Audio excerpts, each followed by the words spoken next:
What do you think? Oh, very nice. It's very cool, baby, but that's nothing. What do you think? But wait.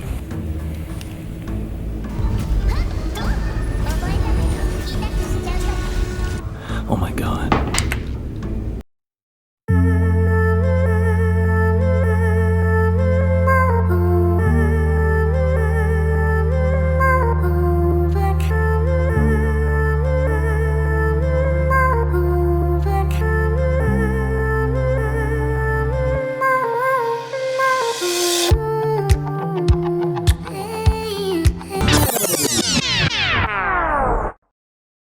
Today, we're gonna unlock Nilu's full potential and make her dish out crazy damage like never before. We will also be taking a look at our signature weapon and some god tier artifacts to make the most of our free-to-play build.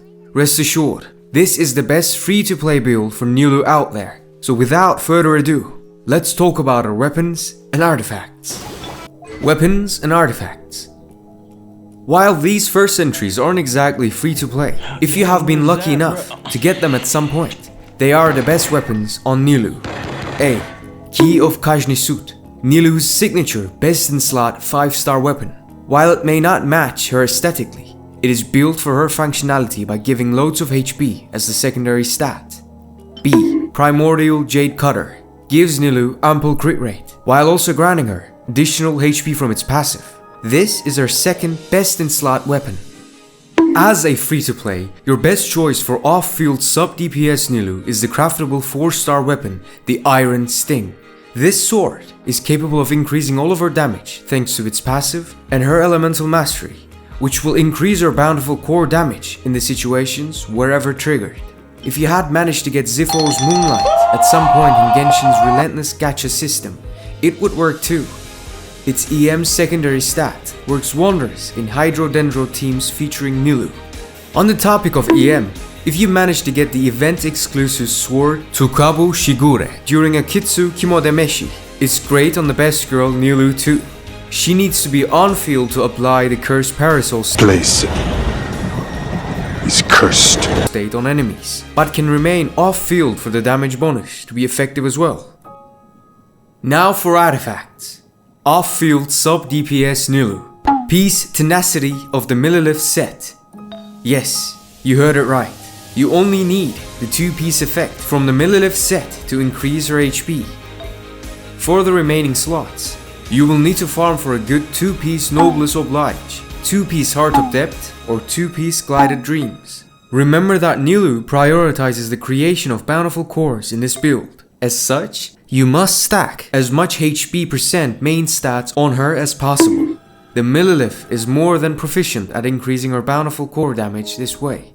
Nilu's second 2-piece set must focus on giving her elemental mastery. This is only useful in team comps where she will be creating a bucket load of Dendro cores. Try to build around 170% energy recharge on Nilu because her ult is vital. On-field main DPS Nilu. We return to good old 2-piece Tenacity of the Millilith once again. For the remaining slots, you should employ a 2-piece Glided Dreams or a 2-piece Heart of Depth set.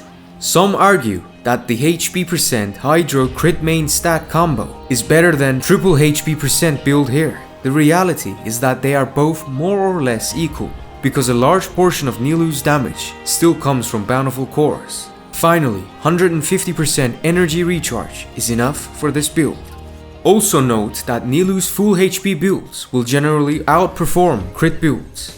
On the other hand, excessive EM is unnecessary if Nilu isn't triggering Bloom consistently, like in triple Hydro teams.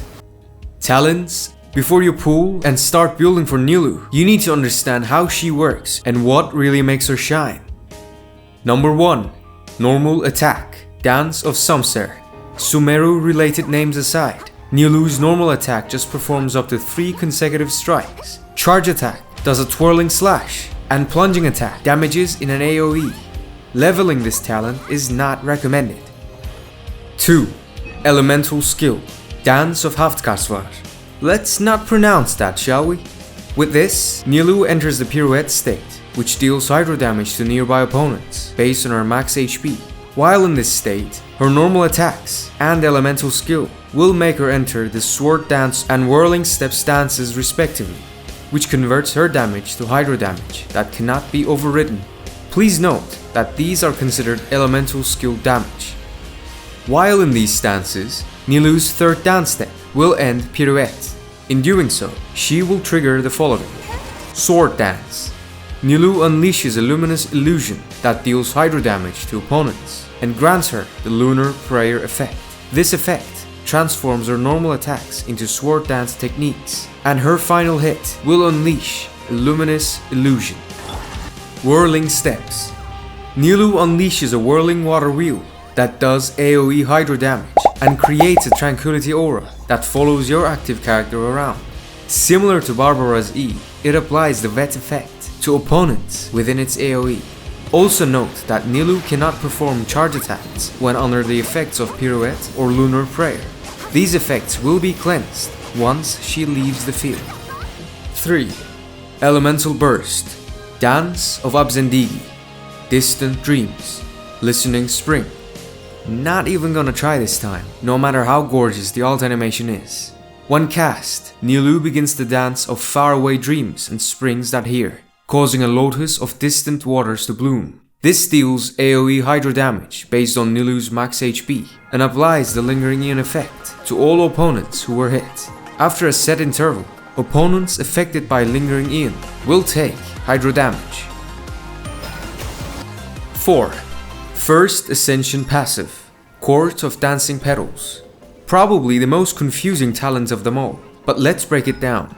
This talent takes effect when characters in the party are all Dendro or Hydro, and when there are at least one Dendro character and one Hydro character. When Nilou completes the third dance step of the Dance of Hafkarsvar, it will grant all nearby characters the Golden Chalice's bounty effect for 30 seconds. Characters affected will have their elemental mastery increased by 100 for 10 seconds whenever hit by Dendro attacks. Additionally, triggering Bloom will create bountiful cores instead of Dendro cores. These cores will burst quicker after creation, but have larger AoEs. Bear in mind that bountiful cores cannot trigger Hyper Bloom or Burgeon, and that they share an upper numerical limit with Dendro cores. Bountiful core damage is considered as damage dealt by Dendro cores produced via Bloom. If your party does not meet the conditions, you can just forget about the Golden Chalice's bounty. 5. Fourth Ascension Passive. Dreamy Dance of Eons. This is where Nilou's HP becomes deadly. Every 1000 points in Nilou's max HP above 30,000, a bit high for free to play, but doable, will cause the damage dealt by bountiful cores created by characters under the Golden Chalice's bounty effect to increase by 9%. The maximum increase in damage achieved this way is 400%. 6. Utility Passive. White Jade Lotus. Whenever Nilou achieves perfect cooking on adventure-related food, there is 12% chance to double the product. Talent Priority. There is no need to relentlessly invest in Nilou's talents, especially if you're low on resources. While these upgrades are useful, they are not pivotal to increase her main damage source, Bountiful Cores. Always prioritize her elemental skills over her burst, in both on-field and off-field builds. As beautiful as it is, the burst will not do that much damage, but can be timed well to avoid major attacks. A burst build will also demand 180-190% ER alongside a battery unit. Basically, being able to use your burst every other rotation is optimal. The normal attack really doesn't need that much leveling, so keep it as your least priority. Free-to-play team composition. Nilou works wonders in triple Hydro teams with single Dendro off-field DPS unit. This ensures that all bountiful cores come from said Dendro unit, making it very easy to maximize bountiful core damage by simply giving the Dendro unit with triple EM artifacts. A double Hydro and double Dendro team can make more bountiful cores compared to the above, but owning bountiful cores can become messy, making it pivotal for all members to invest some stats into EM. If you are running main DPS Nilou, she will be the primary enabler for applying Hydro on enemies. This is where the Sacrificial Sword truly shines. Once her Sword Dance form's duration ends, you can swap to the Resident Healer to apply Hydro on enemies. Gameplay. For an off-field Nilou, you should start with her elemental skill, follow up with the E and Q skills of your other sub-DPS and support characters. Next, swap to your main DPS and do your main DPS rotations as planned. Simply repeat this cycle when Nilu's elemental skill duration ends.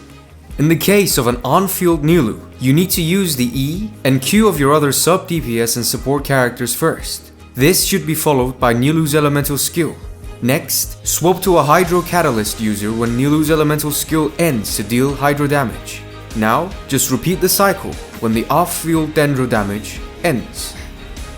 Thus concludes this video on Nilu's best free-to-play build and guide. We hope you learned how to build her up without much hassle, outside the never-ending hell of artifact farming. On a final note, we wish you the best of luck in your upcoming wishes, traveler. In the meantime, make sure to check out our previous video where we debunk the myths surrounding Coribre, and we will see you in the next one.